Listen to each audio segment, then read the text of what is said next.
Hey guys, so last week I made a video over on XDA talking about OnePlus's new Oxygen OS ROM running on the OnePlus One.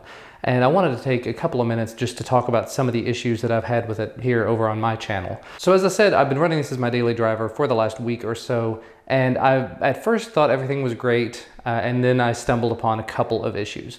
Now, several people were complaining about battery life. It's been affected, but it's not been affected in a huge way. I noticed most nights that I've used it, I go to bed and I'm under 40% battery, which on previous days it would have been 50 or 60%. So I have taken a bit of a hit there. And even now I'm at 87% after just being up for a couple of hours and not actually doing anything with the phone. So it is taking a little bit of a hit, but it's not really that drastic of a hit. It had an amazing battery life to begin with, and it probably will get better as updates do come out. So that's not really one of the big complaints that I've had about it. Now, the first and foremost complaint that I did have, the phone does come with Google Camera built in, which, you know, Google Camera, it's not a bad camera, except that it doesn't do 4K video, which means if I come over here and I hit this and I say resolution, back camera, 13 megapixels, you'll see I only have a couple of 16:9 photo resolutions, and they are 2 megapixels. So if you want to take a 16:9 photo, you're not going to be taking one at a high resolution. Front camera, you know, same sort of thing. You don't have a whole lot to choose from there. But then, most importantly to me, back camera video. 1080p is the absolute highest you're going to get. Now, I've read through the OnePlus forums, and this does seem to be a pretty common complaint out of all the people that I've seen.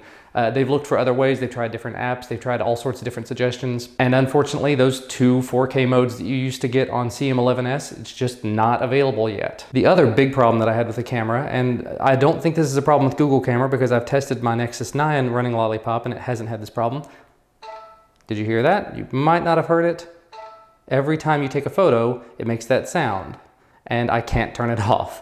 You know, I'm sure you'll suggest turning it down, turning off all the notifications, turn off every sound you've got. Everything is turned down, no notifications, no anything. If I go back into the camera now, same sound. Now, for the first few photos that I took right after flashing to this, it didn't make that sound. So I don't know what actually turned it on, and I don't know how to turn it off. Maybe that's my mistake. If I've done something wrong, feel free to correct me down in the comment section. And actually, the last thing that I wanted to mention about this, the last sort of problem that I've had, is something I'm really just missing from CM11S. I'm sure CM12S probably does this, and pretty much all of the other phones I've used that have the double tap to wake feature have double tap to sleep. So if I say double tap to wake, you know, there we go, we've woken up. And I can go through and do stuff on the phone. Now on CM11S, I could double tap at the top and it would put it back to sleep. On a bunch of other Chinese phones I've used, like the Cubot X9 and the Oppo Find 7, double tap on the home button does that. But on here, that doesn't do anything. Again, I realize that's something I can take care of with software. It's something I can just, you know, I've got the device rooted, I can do extra stuff to it, but I shouldn't have to. It's something that was included on CM11S. It's something that'll probably be on CM12S, which I'm going to be flashing to here shortly.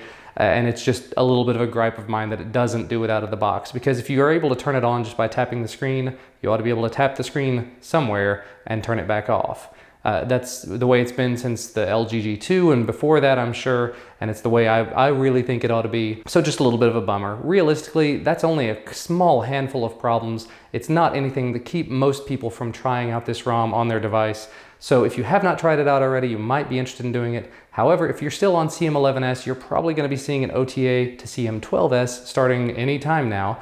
So I'm going to be either flashing back over to CM11S or flashing straight to CM12S if I can get a copy of the file to flash to the device itself, the fast boot file. But again, please do let me know if I've done something horribly, horribly wrong down in the comment section below. I know you guys will. Thank you so much for watching, and I'll see you next time.